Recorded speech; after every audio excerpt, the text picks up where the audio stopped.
cei ce ați născut pe Maica vieții noastre, de Dumnezeu născătoarea și pururea Fecioara Maria, păziți-ne cu rugăciunile voastre de toate primejdiile. Luați aminte la sărăcia noastră sufletească și trupească și îmbogățiți-ne pe noi în Dumnezeu. Sfântă Ana, ridică sfintele tale mâini cu care ai îmbrățișat pe împărăteasa cerului și a pământului, către Părintele îndurărilor și a toată mângâierea, ca astfel, trecând cu vederea mulțimea păcatelor noastre, să ne păzească pe noi de foamete, de potop, de foc, de sabie, de venirea altor neamuri și de războiul cel dintre noi. Așează, Sfântă Ana, în inimile conducătorilor țării acesteia, cele bune, pentru sfintele lui Dumnezeu biserici.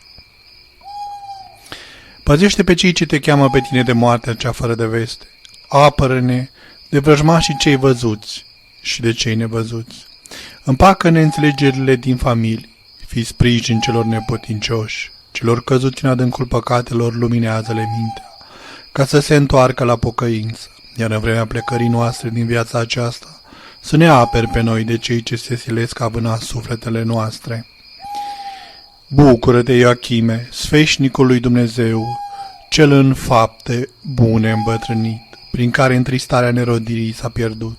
Veselește-te, că fiica ta s-a făcut biserica lui Dumnezeu, născând pe Hristos Domnul. Luminează-ne și pe noi spre fapte bune, cel ce ești luminătorul celor din întunericul necunoștinței, dulce mângâietor al celor întristați și îndemnătorul celor însoțiți în sfânta taina cununiei. Bucură-te, Sfântă Ana, ceea ce ești dăruitoare îmbelșugată și de cele pământești.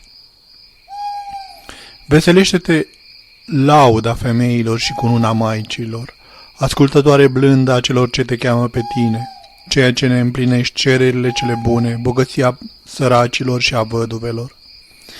Ne bucurăm și noi văzând că prin nașterea ta s-a stins datoria păcatului.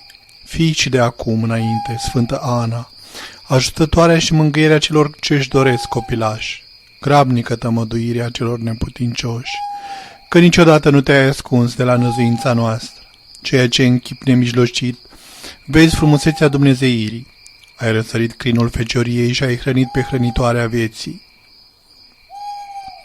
Oamenii au primit atâta mângâiere și încredințarea că vor fi răscumpărați atunci când te-au văzut pe tine alăptând pe Maica Izbăvitorului.